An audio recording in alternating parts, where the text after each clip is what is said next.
Kemudian pada dimensi kekuasaan, kita mengenal ada 6 dimensi di dalam praktik penggunaan kekuasaan politik. Dimensi pertama adalah potensi aktual, yang kedua adalah dimensi yang positif dan negatif, yang ketiga dimensi konsensus, yang keempat implisit atau eksplisit, yang kelima langsung dan tidak langsung, dan yang terakhir adalah jabatan dan pribadi. Dimensi yang pertama yaitu dimensi potensi dan aktual. Maknanya, jika subjek dipandang memiliki kekuasaan politik yang potensial, jika dia memiliki sumber-sumber kekuasaannya secara langsung. Nah, kemudian maksudnya sumber-sumber kekuasaan yang dimiliki secara langsung ini seperti misalnya adalah tanah, kemudian ada senjata, ada pengetahuan, ada informasi, ada popularitas, ada status sosial, kemudian ada massa yang diorganisir oleh si subjek tersebut. Dan makna aktual dalam dimensi kekuasaan ini, jika subjek tersebut dipandang memiliki kekuasaan yang sifatnya aktif dan dapat menggunakan kegiatan politik atau dapat mengadaptasi kekuasaan itu terhadap agenda-agenda politik secara efektif. Dimensi kekuasaan kedua yaitu konsensus dan paksaan. Dimensi ini menyangkut adanya alasan adanya penataan dan juga adanya sarana kekuasaan yang digunakan. Kekuasaan yang sifatnya konsensus ini biasanya dilakukan secara penunjukan atau adanya kesepakatan yang dilakukan oleh masyarakat. Dan paksaan ini sama halnya seperti konsep koersif yang sudah kita bahas sebelumnya. Adanya ancaman, adanya intimidasi yang dilakukan untuk menerapkan kekuasaannya. Kemudian sarana kekuasaan yang digunakan untuk mendapatkan ketaatan atau untuk diterima kekuasaannya ini biasanya ada 3 nilai yang menjadi paksaan ya. Yang pertama adalah sarana paksaan yang sifatnya fisik, kemudian ada sarana ekonomi, dan yang terakhir adalah sarana psikologis. Dimensi kekuasaan yang kedua yaitu dimensi positif dan negatif. Maksudnya kekuasaan, kalau kita jabarkan satu persatu, makna dari kekuasaan positif adalah penggunaan sumber-sumber kekuasaan untuk mencapai tujuan yang dipandang penting dan harus dilakukan. Kalau negatif, bukan hanya antonimnya atau lawannya, tapi juga adanya penggunaan sumber-sumber kekuasaan untuk mencegah pihak lain untuk mencapai tujuannya. Dan kadang kalau misalnya kita menggunakan dimensi yang positif, fokus kita adalah apa yang dipandang penting dan diharuskan. Kekuasaan negatif pun juga seperti itu. Namun dia menghalangi kompetitornya, menghalangi lawannya untuk mendapatkan posisi kekuasaan tersebut, dan tidak jarang pelaku-pelakunya melakukan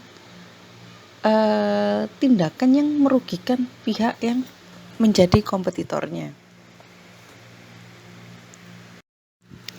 Selanjutnya yaitu dimensi kekuasaan yang berdasarkan pada jabatan dan pribadi.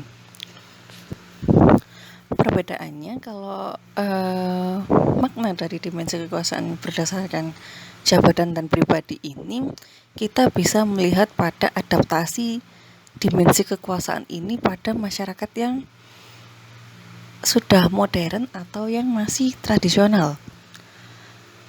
Kalau kita ada di masyarakat modern, masyarakat biasanya cenderung untuk melihat bagaimana potensi dan juga bagaimana kualitas diri dari si subjek penguasa. Kadang mereka melihat bagaimana profesionalitasnya dalam menduduki jabatan-jabatan tertentu. Misalnya, ada bupati yang dipilih di periode kedua, karena di periode pertama dia dinilai mampu melakukan tugasnya dengan baik dan mampu untuk memproduksi kebijakan-kebijakan dan juga peraturan-peraturan yang dinilai baik oleh masyarakat atau dinilai sangat tidak merugikan masyarakat, sangat menguntungkan bagi masyarakat di kabupaten tersebut. Ini yang maksudnya adalah dimensi berdasarkan jabatan. Kalau yang berdasarkan pribadi, ini fokusnya adalah si subjek itu sendiri. Biasanya dimensi kekuasaan yang sifatnya pribadi ini berkembang di masyarakat tradisional. Kadang yang menjadi sumber penilaiannya adalah karisma si subjek dan juga bagaimana kepribadian dan karakter yang dimiliki oleh si subjek penguasa. Dimensi yang terakhir yaitu implisit dan eksplisit.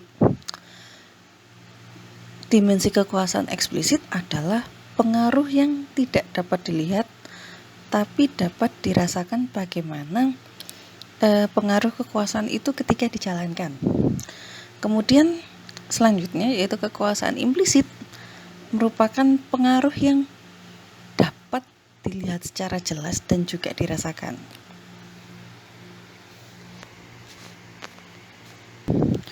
Biasanya praktek dalam dimensi kekuasaan implisit dan eksplisit ini bisa kita lihat pada bagaimana lobi-lobi itu berjalan dan juga bagaimana proses politik dalam kabinet ataupun dalam pelaksanaan tugas pemerintahan negara itu berjalan.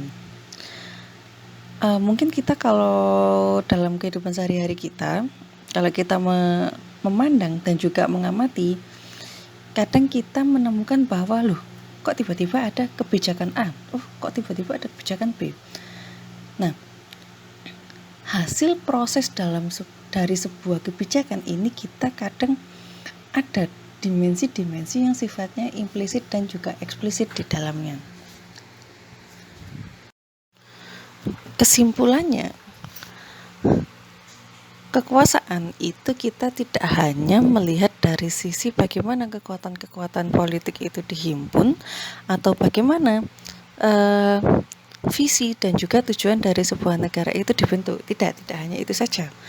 Tapi kita juga harus mencermati bagaimana sumber-sumber kekuasaan dan juga bagaimana dimensi-dimensi dari kekuatan politik itu diadaptasikan. Pada pembahasan selanjutnya, kita akan melihat bagaimana sih distribusi kekuasaan itu dilakukan dan bagaimana pengadaptasian dari distribusi itu akan dijalankan. Oke, terima kasih atas atensinya. Pembahasan kita hari ini sudah selesai. Wassalamualaikum warahmatullahi wabarakatuh.